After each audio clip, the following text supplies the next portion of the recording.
The morning sun cast long shadows across the manicured gardens of Windsor Castle as King Charles III stood at his study window, watching his daughter-in-law Catherine walk with her children along the tree-lined path.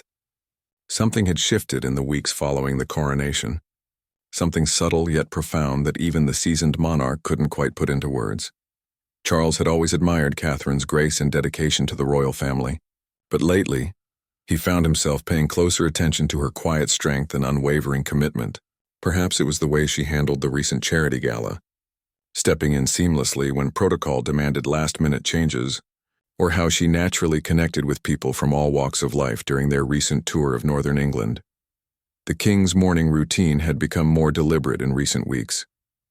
Where once he might have immediately turned to state papers or correspondence with government ministers, he now found himself lingering over reports about Catherine's work with early childhood development and her growing influence in mental health advocacy. Her initiatives weren't just royal duties being fulfilled. They were passionate missions that seemed to resonate deeply with the British public. Queen Camilla had noticed the subtle change too, though she chose not to comment directly. During their private breakfast that morning, she had quietly mentioned that perhaps Catherine might benefit from having a more prominent role in upcoming state functions. It was a suggestion delivered with characteristic diplomacy, but Charles recognized the wisdom behind it. The royal household had been functioning smoothly since the coronation, but there was an undeniable energy that Catherine brought to every engagement. Staff members spoke of her warmth and professionalism in hushed, admiring tones. Palace secretaries noted how she remembered personal details about everyone she met, from senior advisors to kitchen staff. Even the most protocol-conscious courtiers seemed to soften in her presence. Charles reflected on a conversation he'd had with his late mother, Queen Elizabeth II, years before her passing. She had spoken about recognizing potential in family members, about understanding when someone possessed that rare combination of duty and natural charisma that could serve the monarchy well. At the time, Charles had assumed she was speaking about William's future role, but now he wondered if her insight had been more far-reaching. The king's attention was drawn to a stack of letters on his desk, many of them from citizens expressing appreciation for Catherine's recent visit to a children's hospital in Manchester. The letters weren't merely polite acknowledgments. They were heartfelt testimonials about how her presence had brought comfort and joy to families during difficult times. One letter, from a mother whose young son was recovering from surgery, described how Catherine had spent nearly an hour talking with the boy about his favorite football team, completely ignoring the scheduled timeline. As Charles read through the correspondence, he began to see a pattern emerging. Catherine wasn't just fulfilling royal obligations. She was building genuine connections that strengthened the monarchy's relationship with the people. Her approach was refreshingly authentic in an age when public figures often seemed rehearsed and distant. The king's personal secretary knocked gently before entering the study. There were decisions to be made about upcoming engagements, including a significant cultural festival that would require senior royal representation. As they discussed the various options, Charles found himself suggesting that Catherine might be the ideal person to take the lead role, rather than simply attending as support. The suggestion surprised his secretary, who made a note to explore the possibility further. Such a prominent assignment would traditionally have gone to more senior family members. But Charles was beginning to think that tradition might benefit from thoughtful evolution. Later that afternoon, during his weekly meeting with the private secretary to the sovereign, Charles brought up Catherine's recent work more explicitly. He spoke about her natural ability to connect with young people, her growing expertise in areas that mattered deeply to modern Britain, and her remarkable skill at making formal events feel warm and accessible. The private secretary listened carefully, understanding that the king wasn't making casual observations. These conversations often preceded significant changes in royal responsibilities and public roles. The monarchy had always adapted to changing times, and perhaps this was another moment when such adaptation would serve both the institution and the nation well. As evening approached, Charles walked through the castle's portrait gallery, surrounded by centuries of royal history. He paused before a painting of Queen Victoria, remembering how she had navigated the challenges of her era with a combination of traditional authority and personal conviction. The monarchy had survived and thrived through countless changes, often by recognizing and embracing the strengths of individual family members. Charles thought about Catherine's background, her journey from a middle-class family to becoming one of the most recognizable women in the world. She had faced that transformation with remarkable grace, never seeming to lose her authentic self while fully embracing her royal responsibilities. Perhaps that authenticity was exactly what the monarchy needed in an increasingly complex world. The king's reflections were interrupted by the arrival of his evening briefing materials. Among the usual government reports and diplomatic correspondence was a detailed analysis of recent public opinion polling. The numbers confirmed what Charles had been observing firsthand. Catherine's approval ratings were exceptionally high across all demographic groups, and her initiatives were generating genuine public enthusiasm. As he prepared for dinner, Charles realized that his growing attention to Catherine's work wasn't just personal admiration. It was strategic recognition of her potential to help guide the monarchy through the challenges of the 21st century. The institution needed voices that could speak to contemporary concerns while maintaining the dignity and continuity that had sustained it for generations. The king made a mental note to have a more detailed conversation with Catherine about her long-term vision for her royal role. He sensed that she had ideas and ambitions that extended beyond her current responsibilities, and he was increasingly curious to hear her thoughts about how the monarchy might evolve to better serve the British people. That night, as Charles reviewed his calendar for the coming weeks, he found himself looking forward to opportunities to observe Catherine's work more closely. Something significant was beginning to take shape, a recognition that the future of the monarchy might benefit from embracing her unique strengths and perspective in ways that hadn't been fully explored before. The following Tuesday brought unexpected changes to the royal schedule, when Charles requested that Catherine join him for a private meeting in his study. Such one-on-one discussions were unusual outside of formal family gatherings, and Catherine arrived with a mixture of curiosity and slight apprehension about what the king might want to discuss. Charles had spent considerable time preparing for this conversation, recognizing its potential importance for both Catherine personally and the monarchy more broadly. He had reviewed her recent engagements, studied the public response to her initiatives, and consulted with trusted advisors about how best to approach what he hoped would be a meaningful dialogue about the future. When Catherine entered the study, she found Charles standing by the same window where he had observed her walking with the children just days earlier. The afternoon light created a warm atmosphere in the room filled with books, family photographs, and centuries of royal memorabilia. Charles gestured toward two comfortable chairs arranged near the fireplace, a setting that felt more like a family conversation than a formal royal consultation. The king began by expressing his genuine appreciation for Catherine's dedication to her royal duties, particularly noting how her approach seemed to resonate with people across different communities and age groups. He had observed her natural ability to make formal occasions feel personal and meaningful, a skill that he recognized as both rare and valuable in their unique world. Catherine listened carefully, initially uncertain about where the conversation was leading. She had always taken her responsibilities seriously, but she hadn't realized that her work was being observed so closely by the king himself. As Charles continued speaking, she began to understand that this wasn't simply praise for past efforts, but rather exploration of future possibilities. The king shared some of his recent observations about the changing nature of public engagement with the monarchy. Young people in particular seemed to respond positively to authenticity and genuine connection rather than distant formality.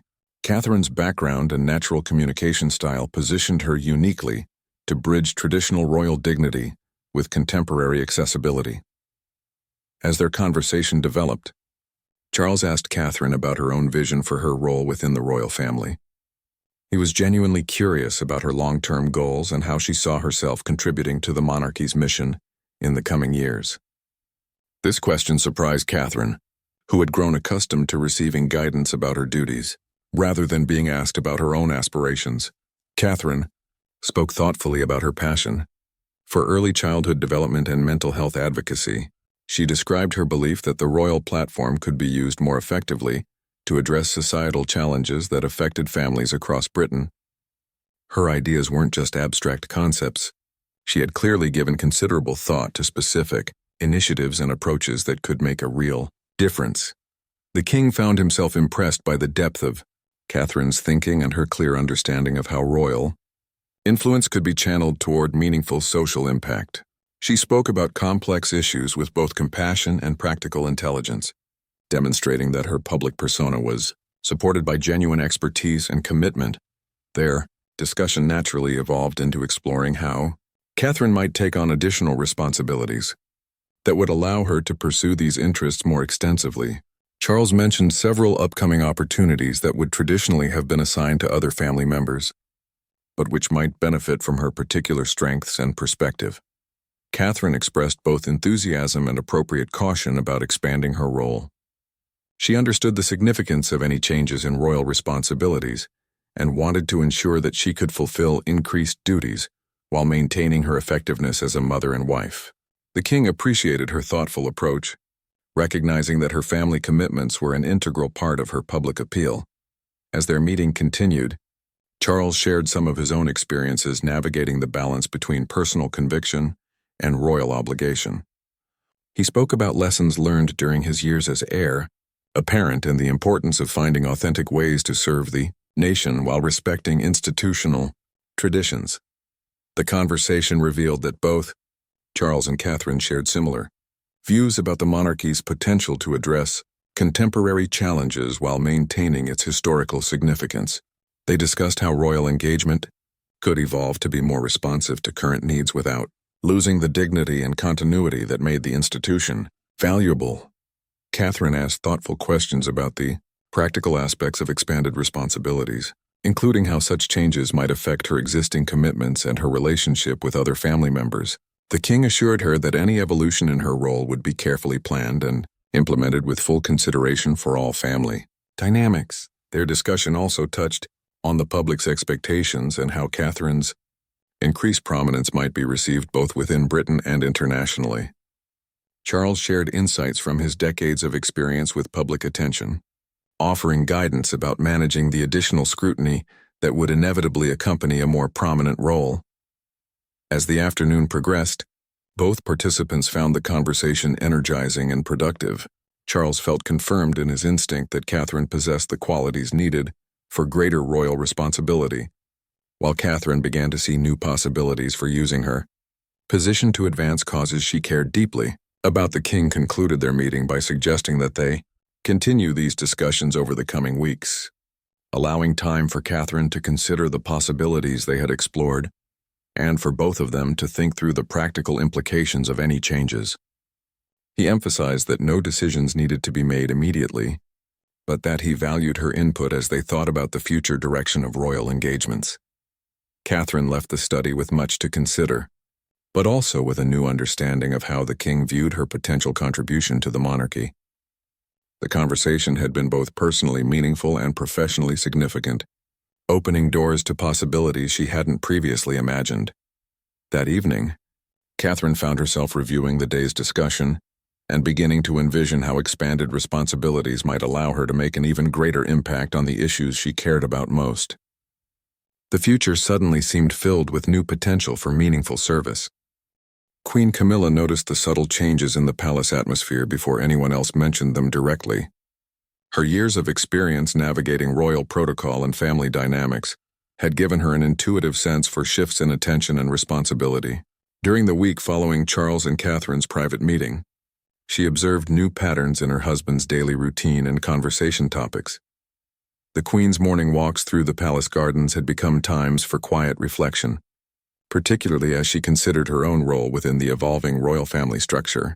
She had worked diligently to establish herself as a supportive and effective queen consort, but she possessed enough wisdom to recognize when circumstances might be calling for thoughtful adjustments to established routines.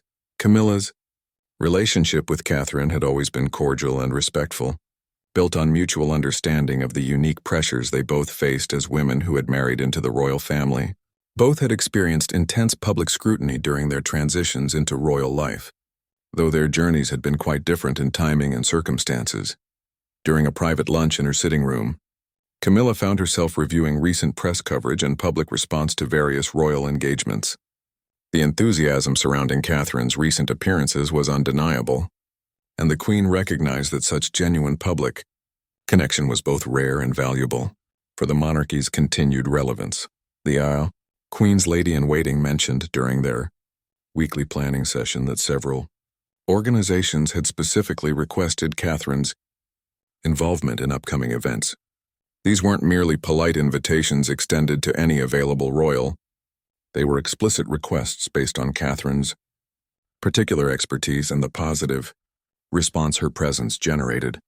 Camilla understood that effective royal service sometimes required stepping back to allow others to take prominent roles when circumstances suggested such changes would benefit the institution as a whole. Her own path to acceptance and effectiveness had taught her the importance of timing and graceful adaptation to evolving situations. The Queen began making subtle adjustments to her own schedule, declining certain high-profile engagements that she might previously have accepted without question. These decisions weren't made with any sense of resignation or disappointment, but rather with the strategic understanding that royal resources should be deployed where they could be most effective.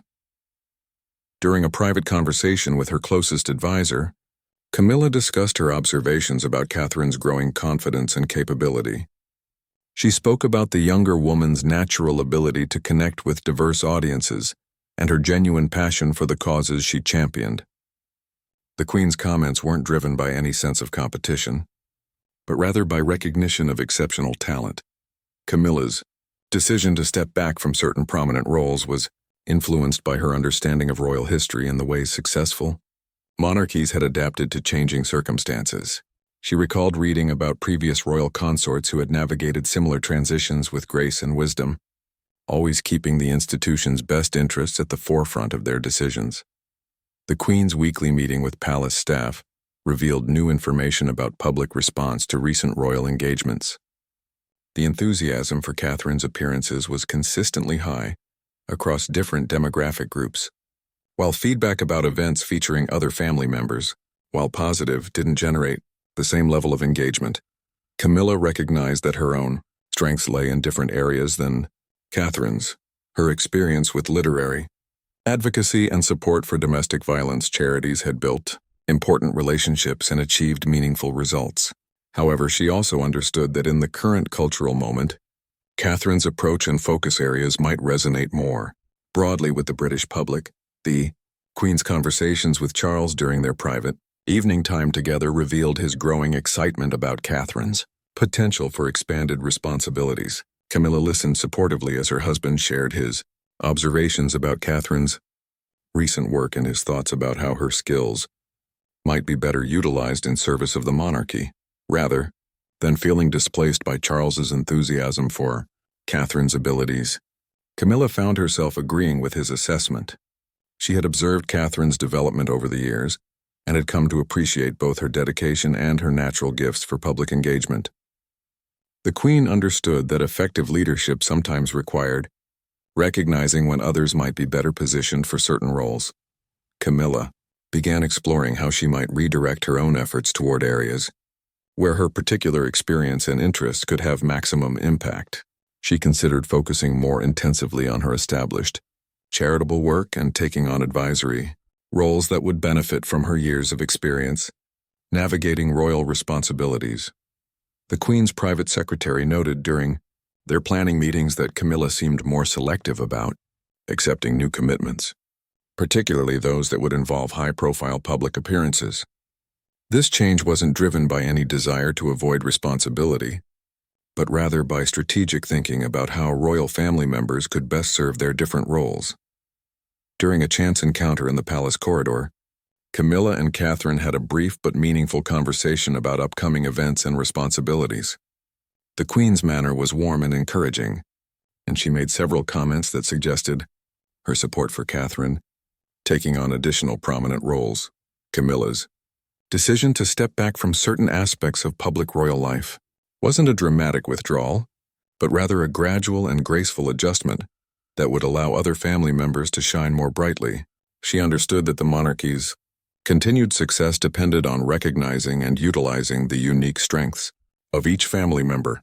The Queen's evening routine now included more time for reading and personal reflection, activities that had always brought her satisfaction, but which had sometimes been crowded out by the demands of royal duties. This adjustment wasn't a retreat from royal life, but rather a rebalancing that would allow her to contribute more effectively to areas where her experience was most valuable. As the week concluded, Camilla felt increasingly comfortable with the direction things were taking. She had built her royal role on understanding when to step forward and when to step back, and her instinct suggested that this was a moment when stepping back would serve both the family and the institution well. The Queen's wisdom and experience had taught her that effective royal service sometimes required making space for others to flourish, and she approached this transition with the same grace and dignity that had characterized her entire journey within the royal family.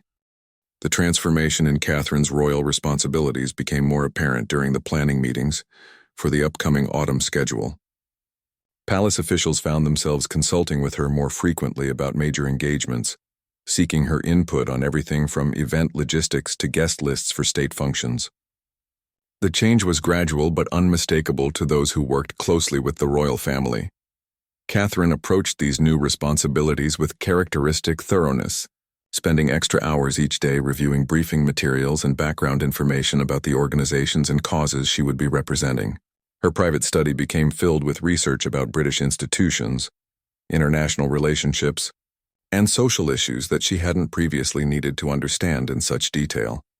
The Duchess's preparation for her expanded role extended beyond reading official documents.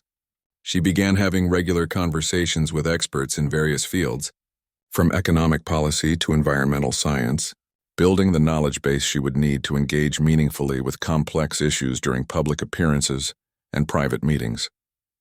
Palace staff noticed Catherine's increased presence in planning discussions, where her questions demonstrated both genuine curiosity and practical intelligence. She asked about the historical context of certain traditions, the effectiveness of different approaches to public engagement, and the long-term impact of various royal initiatives. The king's confidence in Catherine's abilities was confirmed during a particularly challenging week when a series of unexpected events required rapid adjustments to the royal schedule. Catherine stepped into several high-profile roles with minimal notice, handling each situation with composure and effectiveness that impressed even the most experienced palace staff. Catherine's growing prominence was reflected in the media coverage of royal events, where her appearances increasingly became the focal points of news reports and public attention. Journalists noted her expanding role and began speculating about the significance of her increased responsibilities within the royal family hierarchy. The public response to Catherine's enhanced visibility was overwhelmingly positive, with opinion polls showing consistently high approval ratings for her work and her approach to royal duties. Letters to the palace specifically praising her engagements increased significantly, with many writers expressing appreciation for her authentic and accessible style. Catherine's relationship with William evolved to accommodate her expanding role, with the couple working together to ensure that her increased responsibilities didn't interfere with their family life or his own royal duties. They developed new routines for managing their children's schedules while allowing both parents to fulfill their growing obligations. The practical aspects of Catherine's expanded role required adjustments throughout the royal household. Her private secretary's office was enlarged to handle increased correspondence and scheduling demands, while additional security arrangements were made to accommodate her more frequent public appearances. Catherine's wardrobe choices became subject to increased attention as her public profile grew. She worked with stylists to develop a more extensive collection of outfits suitable for various types of official engagements, balancing fashion considerations with practical needs and diplomatic sensitivities. The Duchess began receiving more detailed briefings about international relations and British foreign policy as her role increasingly involved interactions with visiting dignitaries and diplomatic events. These briefings helped her understand the subtle ways that royal engagements could support broader government objectives. Catherine's involvement in planning major events like state banquets and official visits became more substantial, with her input sought on everything from seating arrangements to cultural programming. Her suggestions often reflected innovative thinking about how traditional events could be made more relevant and engaging for contemporary audiences. The staff who worked most closely with Catherine noted her remarkable ability to balance increased responsibilities with maintaining personal warmth and accessibility. Despite her growing prominence, she continued to remember details about staff members' families and personal situations, creating a positive working environment even under increased pressure. Catherine's expanded role required her to develop new skills in areas like public speaking and media interaction. She worked with communication specialists to refine her ability to deliver remarks effectively and to handle challenging questions from journalists with confidence and diplomatic skill. The Duchess's charitable work evolved as her platform grew larger and more influential. Organizations that had previously hoped for brief royal visits now found Catherine engaging with their missions on a deeper level, offering substantive support and long-term commitment rather than merely ceremonial appearances. Catherine's increased travel schedule required careful coordination with her children's education and activities. She worked with private tutors and school administrators to ensure that her royal duties didn't negatively impact her children's development or sense of stability. The king's satisfaction with Catherine's performance in her expanded role was evident in his decision to assign her several prestigious engagements that had traditionally been reserved for the most senior family members. These assignments demonstrated his growing confidence in her ability to represent the monarchy effectively on important occasions. Catherine's preparation for each new challenge was meticulous and comprehensive. She studied the histories of organizations she would visit, learned about the backgrounds of people she would meet, and researched the broader context of issues she would address during public appearances. The evolution of Catherine's role within the royal family was occurring during a period of broader changes in British society and international relations. Her ability to navigate these complex circumstances while maintaining public support suggested that her increased responsibilities were well-timed and strategically sound. As autumn approached, Catherine found herself looking forward to the challenges and opportunities that her expanded role would bring. She had proven her capability to handle increased responsibilities while maintaining the authentic personal style that had always been her greatest strength in royal service. The autumn season brought Catherine's first major solo international engagement, a 3-day visit to Ireland that would test her ability to handle complex diplomatic situations while maintaining the warm, personal connection that had become her signature style. The significance of this assignment wasn't lost on anyone involved in planning the trip. Catherine spent weeks preparing for the Irish visit, studying the intricate history of British-Irish relations and learning about contemporary political and cultural dynamics. Her briefing materials included detailed information about each person she would meet, every location she would visit, and the broader context of how this engagement fit into current diplomatic objectives. The king's decision to assign Catherine this prominent international role represented a significant vote of confidence in her abilities. Ireland required particularly sensitive handling due to the complex historical relationship between the two nations, and success would demonstrate Catherine's readiness for even greater responsibilities. In the future, palace officials worked closely with Irish counterparts to plan an itinerary that would showcase Catherine's strengths while advancing important bilateral interests. The program included visits to educational institutions, cultural centers, and community organizations that aligned with her personal interests and expertise. Catherine's first day in Dublin exceeded all expectations, with enthusiastic crowds gathering wherever she appeared, and overwhelmingly positive media coverage, highlighting her genuine interest in Irish culture and her respectful approach to sensitive historical topics. Her ability to connect personally with people while maintaining appropriate diplomatic protocol impressed observers from both countries. The highlight of Catherine's Irish visit came during her unscheduled stop at a children's hospital in Cork, where she spent over an hour talking with young patients and their families. Her decision to extend the visit beyond the planned time frame demonstrated her commitment to meaningful engagement over rigid scheduling, a choice that resonated powerfully with the Irish public. Catherine's speeches during the Irish visit struck exactly the right tone, acknowledging historical complexities while focusing on shared values and future cooperation. Her remarks were carefully crafted but delivered with genuine warmth that made formal diplomatic language feel personal and authentic. The success of Catherine's Irish engagement was reflected in immediate polling data showing significant improvement in Irish public opinion about the British royal family. Her visit had achieved its diplomatic objectives, while also demonstrating her unique ability to build positive relationships across traditional divides. Back in London, the king and senior palace officials reviewed detailed reports about Catherine's Irish visit with considerable satisfaction. The trip had been an unqualified success that justified their confidence in her expanding role and suggested even greater possibilities for the future. Catherine's handling of unexpected situations during the Irish visit particularly impressed those who had been watching her development. When protesters briefly disrupted one event, she remained calm and gracious, even taking time to acknowledge their concerns respectfully before continuing with the planned program. The international media coverage of Catherine's Irish visit was extensively positive, with commentators noting her sophisticated understanding of diplomatic nuances and her ability to represent British interests, while showing genuine respect for Irish perspectives. Several articles specifically compared her performance favorably to veteran diplomats. Catherine's return to London was marked by private congratulations from family members and senior government officials who had monitored the trip closely. The Foreign Secretary's office sent a formal note expressing appreciation for her contribution to advancing British diplomatic objectives. The success of the Irish visit opened doors to additional international opportunities that had previously been beyond Catherine's reach.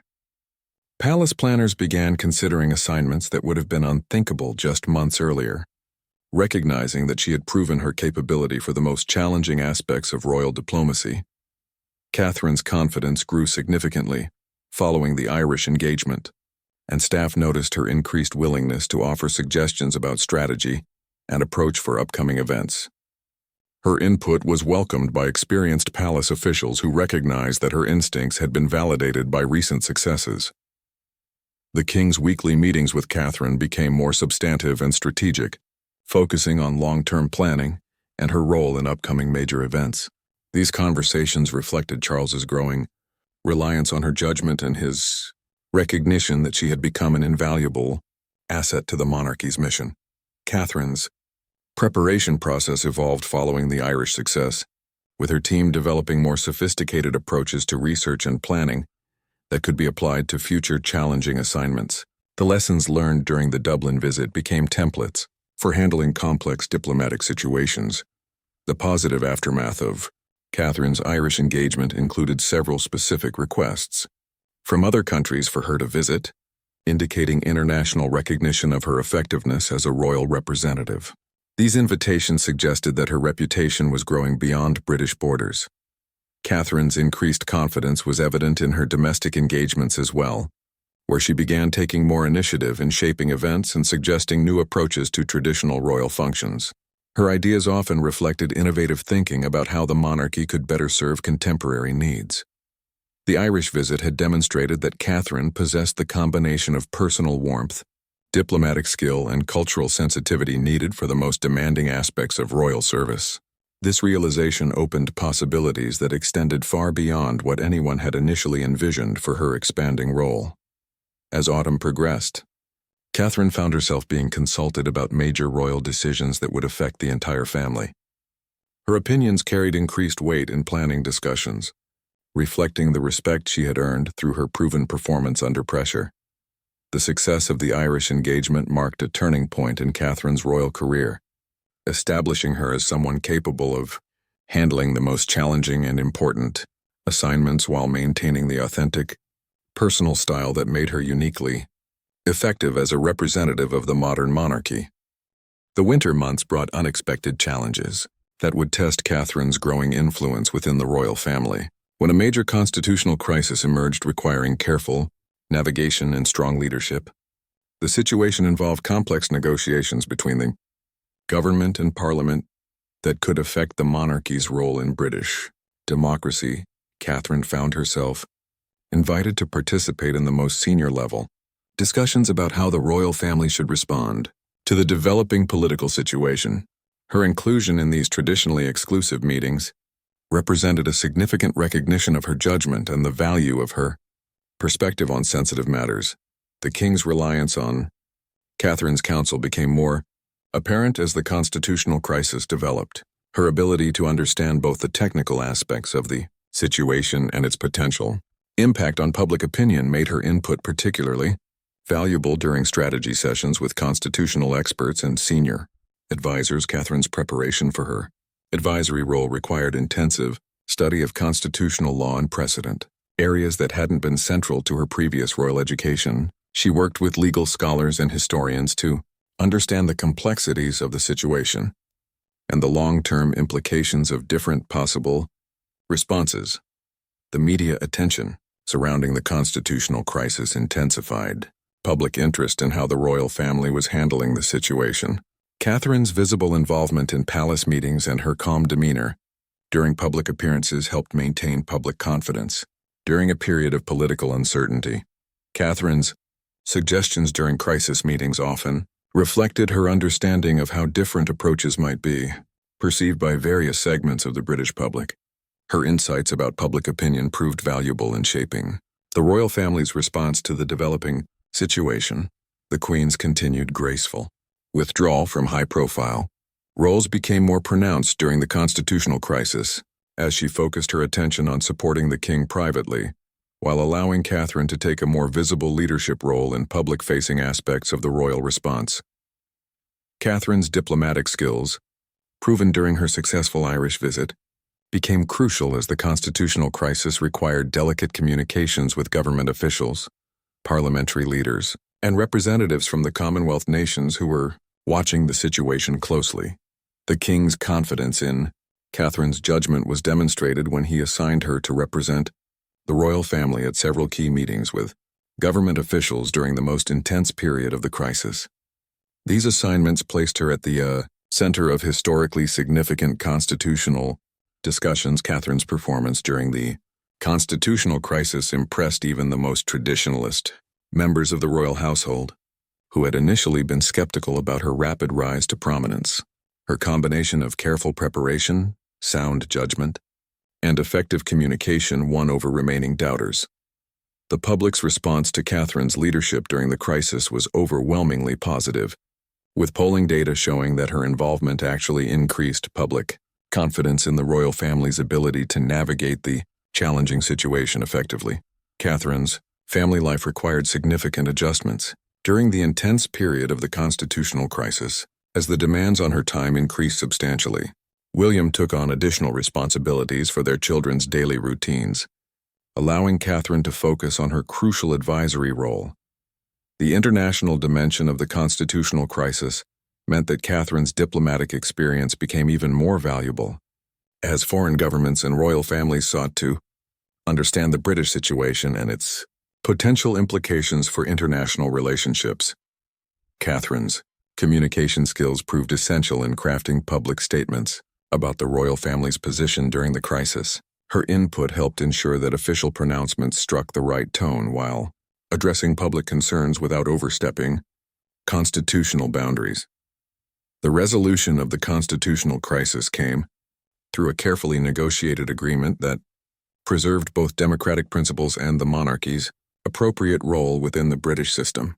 Catherine's contributions to achieving this successful outcome were quietly acknowledged by senior government officials. Following the crisis, Catherine's position within the royal family was permanently transformed. Her proven ability to provide valuable counsel during the most challenging circumstances established her as an indispensable advisor to the king and a trusted representative of the monarchy. The king's public acknowledgement of Catherine's contributions during the constitutional crisis came in the form of additional honors and responsibilities that reflected her elevated status within the royal hierarchy. These recognition gestures were noticed by constitutional experts and royal watchers. Catherine's expanded role following the crisis included regular participation in the king's weekly meetings with the Prime Minister, a privilege traditionally reserved for the most senior royal advisors. Her presence at these sessions reflected her established credibility in matters of national importance. The successful navigation of the constitutional crisis demonstrated that Catherine possessed the judgment, discretion, and strategic thinking needed for the highest levels of royal responsibility. Her performance during this test validated all the confidence that had been placed in her Abilities. Catherine's transformation from a supporting royal family member to a central figure in the monarchy's leadership had been completed through her handling of real challenges rather than merely ceremonial advancement. The constitutional crisis had provided an opportunity to prove her readiness for even greater responsibilities. As winter concluded, Catherine reflected on how dramatically her role had evolved over the previous months. The constitutional crisis had accelerated her development as a royal leader and established her as someone capable of handling the most serious responsibilities that the monarchy might face. The king's growing dependence on Catherine's counsel represented a fundamental shift in how the royal family approached major decisions. Her voice had become essential in shaping the monarchy's response to contemporary challenges while maintaining its historical dignity and constitutional role. Spring arrived with a sense of renewal throughout the royal household, as the new dynamics that had emerged over the previous months settled into permanent patterns. Catherine's transformation from a supporting family member to a central figure in the monarchy's leadership had been completed, creating a more effective and responsive institution. The king's morning routine now regularly included private consultations with Catherine about upcoming decisions and long-term planning. These meetings had become essential to his decision-making process, reflecting his complete confidence in her judgment and the value of her unique perspective on contemporary challenges. Catherine's influence extended beyond advisory roles to active leadership in shaping the monarchy's direction for the future. Her initiatives in mental health advocacy and early childhood development had expanded into comprehensive programs that were making measurable differences in communities across Britain. The public's embrace of Catherine's expanded role was evident in consistently high approval ratings and enthusiastic responses to her appearances. Throughout the country, people seemed to recognize that her increased prominence represented positive evolution rather than disruption of royal traditions.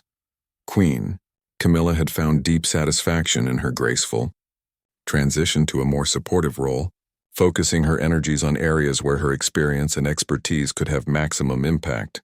Her literary advocacy work had intensified, and she had become a trusted, behind-the-scenes advisor to both Charles and Catherine. The royal family's effectiveness had improved significantly as each member found roles that maximized their individual strengths while serving the institution's broader mission. The changes that had seemed gradual and tentative initially had resulted in a more dynamic and responsive monarchy. Catherine's international profile continued to grow as foreign governments increasingly requested her involvement in diplomatic initiatives. Her success in Ireland had opened doors to opportunities across Europe and the Commonwealth, where her combination of warmth and competence was consistently effective. The king's pride in Catherine's development was evident in his public comments about her work and his willingness to assign her the most prestigious and challenging responsibilities. Their working relationship had evolved into genuine partnership in guiding the monarchy through contemporary challenges. Catherine's preparation for her expanding role had become a model for how royal family members could develop expertise in complex areas while maintaining their essential humanity and accessibility. Her approach balanced serious study with authentic personal connection. The media's coverage of Catherine's prominence reflected broad recognition that significant positive changes had occurred within the royal family. Commentators noted the increased effectiveness of royal engagements and the stronger connection between the monarchy and public concerns. Catherine's children had adapted well to their mother's increased responsibilities, with careful attention paid to ensuring that family life remained stable and nurturing, despite the demands of royal duties. The balance between public service and personal relationships had been successfully maintained. The palace staff's enthusiasm for working with Catherine reflected their appreciation for her leadership style and her genuine concern for their professional development and personal well-being. She had created an environment where excellence was expected but also supported and recognized. Catherine's charitable work had evolved into sophisticated advocacy that addressed root causes of social problems rather than merely providing ceremonial support. Her deep understanding of issues like mental health and child development had enabled more effective intervention in areas of genuine need. The king's long-term vision for the monarchy increasingly centered around Catherine's continued development, and eventual assumption of even greater responsibilities. Her proven capability had opened possibilities that would ensure the institution's continued relevance and effectiveness. Catherine's relationship with the Prime Minister and senior government officials had developed into genuine working partnerships based on mutual respect and shared commitment to British welfare. Her insights were valued in policy discussions that extended beyond traditional royal boundaries. The transformation in royal family dynamics had occurred without dramatic announcements or constitutional changes, but rather through organic recognition of individual capabilities and institutional needs. The evolution felt natural and appropriate rather than forced or controversial. Catherine's personal growth during this period of expanded responsibility had been remarkable, as she had developed confidence and expertise while maintaining the authentic qualities that had always made her effective. Her success demonstrated the possibility of evolution without loss of essential character. The spring schedule included several major events that would showcase the new royal family structure, with Catherine taking leading roles in occasions that would traditionally have involved other family members. These assignments reflected complete confidence in her abilities and judgment. Catherine's vision for the monarchies future emphasized responsive engagement with contemporary challenges while preserving the dignity and continuity that made the institution valuable. Her approach suggested ways that tradition could evolve without losing its essential meaning. The king's satisfaction with the changes that had occurred was evident in his increased energy and enthusiasm for royal duties. Having Catherine as a trusted partner in leadership had reinvigorated his own commitment to service and his optimism about the monarchy's future. As the first year of Catherine's expanded role approached its conclusion, the benefits of the transformation were clear to everyone involved. The royal family had become more effective, more relevant, and more capable of serving the nation's needs while maintaining its essential character. The quiet revolution that had occurred within the royal household represented successful adaptation to changing times while preserving timeless values. Catherine's journey from supporting family member to central leader demonstrated that evolution and tradition could work together to create something stronger than either could achieve alone.